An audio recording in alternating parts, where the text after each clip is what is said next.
حضور پر صلی اللہ علیہ وسلم کی ایک حدیث ہے، فرمایا کہ قیامت کے دن 3 آدمی ایسے ہوں گے جو سب سے پہلے جہنم میں جائیں گے۔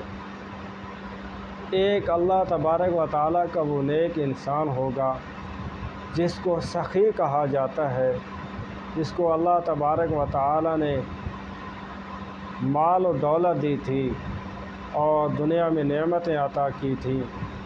اللہ تبارک و تعالیٰ قیامت کے دن اس سے پوچھے گا کہ اے میرا بندہ، میں نے دنیا میں تمہیں مال و دولت دی تھی، میں نے دنیا میں تمہیں نعمتیں عطا کی تھی، بتا تو نے میرے لیے کیا کیا؟ وہ کہے گا رب ذوالجلال، میں نے ایسا کوئی مصرف چھوڑا ہی نہیں، خیر کا مصرف چھوڑا ہی نہیں جہاں پر میں نے اپنے مال کو تیرے لیے خرچ نہ کیا ہو۔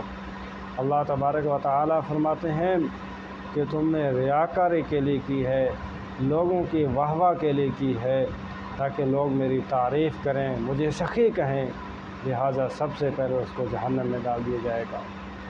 اور دوسرا اس انسان کو لایا جائے گا جس کو اس دنیا میں شہید کہا جاتا ہے۔ اگر اس کی یہ شہادت کا عمل لوگوں کو دکھلانے کے لیے ہوگا تو اللہ تبارک و تعالیٰ اس کو نعمتیں گنوانے کے بعد کہے گا تو نے میرے لیے کیا کیا؟ وہ کہے گا رب ذوالجلال، میں نے تمہارے لیے اپنی جان کا نذرانہ پیش کیا۔ تو اللہ تبارک و تعالیٰ فرمائیں گے اے میرے بندے، تو نے لوگوں کو دکھا